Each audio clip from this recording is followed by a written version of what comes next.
दुनिया की तारीख में कुछ ऐसे राज दफन हैं जिन तक आज की जदीद साइंस भी नहीं पहुंच सकी। एक ऐसी कौम जो हम जैसे इंसान तो हैं, मगर उनकी दरिंदगी और वहशत का तसव्वुर भी नामुमकिन है।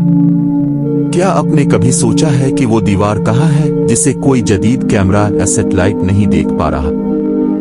आज हम इस अजीम बादशाह ज़ुल्करनैन के सफर पर निकलेंगे जिसने जमीन के फसादियों को लोहे और तांबे के पीछे कैद कर दिया था।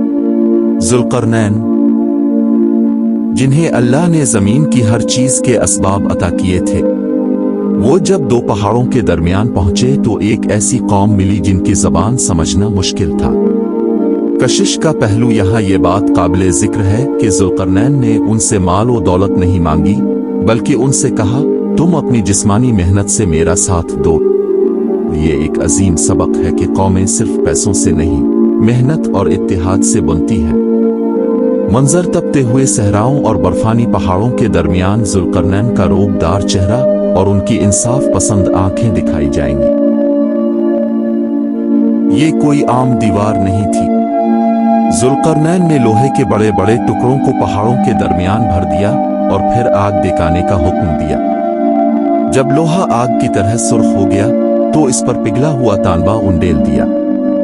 हैरान कुन नुक्ता ये दीवार इतनी चिकनी और ऊंची थी कि जोज मजोज ना इस पर चढ़ सकते थे और ना इसमें सुराख कर सकते थे। ये तारीख की पहली एंटी क्लाइंब और नाकाबिले तस्खीर दीवार थी।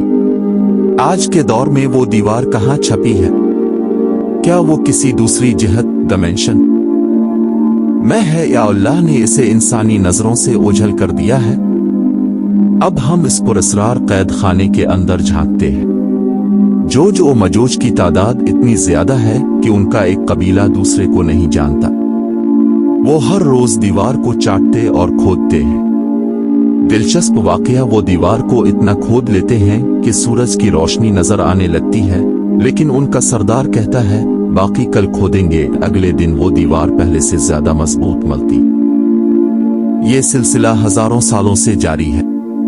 कशिश का पहलू वो लम्हा कितना हौलनाक होगा जब इनमें से एक शख्स की जबान पर अल्लाह का नाम आएगा और वो कहेगा, इंशाअल्लाह कल दीवार टूट जाएगी। यही वो मास्टर की है जो इस दीवार को मिट्टी में मिला देगी।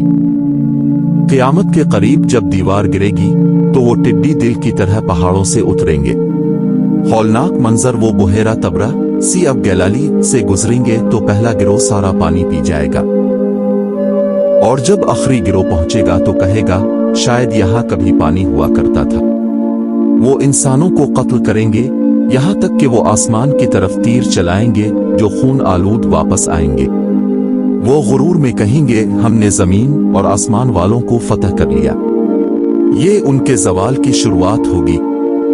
कोई एटमी हथियार, कोई फौज उन्हें शिकस्त नहीं दे सकेगी। हजरत ईसा अलैहिस्सलाम अल्लाह से दुआ करेंगे, ईमान अफरोज मोड़। अल्लाह उनकी गर्दनों में नगफ नामी एक छोटा सा कीड़ा पैदा करेगा जो एक पल में इन सब को हलाक कर देगा। जमीन उनकी लाशों से भर जाएगी। फिर अल्लाह ऐसे परिंदे भेजेगा जिनकी गर्दनें ऊंट जैसी होंगी, जो उन्हें उठाकर नामालूम जगह फेंक देंगे। इसके बाद ऐसी बारिश होगी जो जमीन को आईने की तरह चमकदार बना देगी। ये कोई अफसानवी कहानी नहीं बल्कि एक हकीकत है जिसकी गवाही कुरान और हदीस ने दी है। जोज और मजोज का किस्सा हमें यह सिखाता है कि इंसान चाहे कितना ही ताकतवर क्यों ना हो जाए, अल्लाह की तदबीर सबसे बेहतर है। ये फितना आने वाला है और इससे बचने का वाहिद रास्ता ईमान और सूरा कहफ की तिलावत है।